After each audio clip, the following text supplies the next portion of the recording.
I think there is a lot of tens of thousands of dead body are not found yet. Still, people, they are trying to look for their dead body, despite the very severe situation. Libya's chief prosecutors have opened an investigation into two dams that have collapsed, flooding the coastal city of Derna and killing more than 11,000 people. When you look at the photos, it's as if the whole city has been pushed entirely into the Mediterranean. Aid organisations are warning that the destruction wreaked by the floods has made humanitarian relief efforts an absolute nightmare, and a potential cholera outbreak could add misery to an already really difficult situation. Let's welcome Wassim Khemadja, the head of Global Emergency and Relief Response for Actions for Humanity, who's been leading the organisation's response to Libya. Wassim, thank you so much for giving us your time. Thank you for spotting the light on this tragedy in Libya as well. Wassim, we've been hearing reports that aid from abroad, from all the countries that are wishing to help, is being really quite slow in arriving in Libya. Why is that?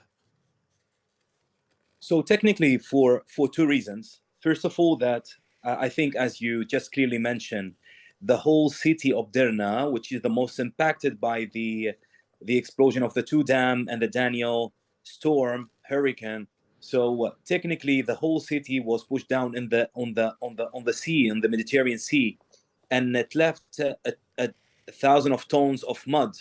So that's why, even on top of the high level of mortality in Derna, I think there is a lot of tens of thousands of dead body are not found yet. Still, people, they are trying to look for their dead body, despite the very severe situation. So that's why the Libyan government yesterday, they somehow restricted the access for whole Derna city for any civilians.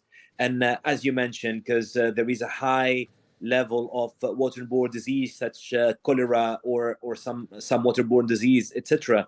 So the whole country, the whole national organization working there, international organization working there, they really appreciate the amount of solidarity of international and a different country, from the Western, from the US, from the Gulf countries.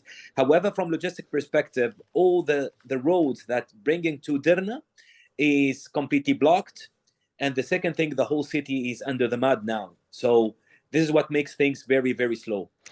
Wassim, we've just mentioned that the government has ordered an investigation into those two dams. Now, we know that there have been concerns about those dams for several years back because of cracks that appeared in those dams.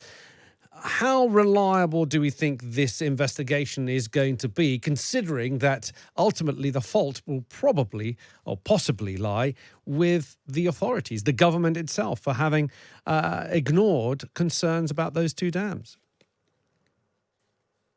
So to be honest with you, I've been deployed as an emergency response team leader there. So I'm not resident in Libya. So I'm just hearing, like you just heard, that there is ongoing investigation.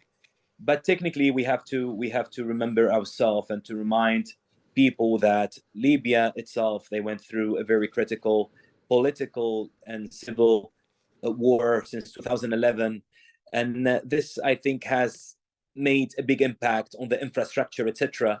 So that's why I can't comment, but technically there is a very serious investigation going on. And there is the other political impact, that there is a two government, one on the west, one on the east. So to be honest, I don't want to be that far in this analysis, but I think the explosion of the two dams, they made a huge damage and impacted the life of thousands of people. A lot still lost, a lot they lost their lives, and more than 2,000 buildings vanished and heavily damaged. And so this is the situation from humanitarian perspective, to be honest with you.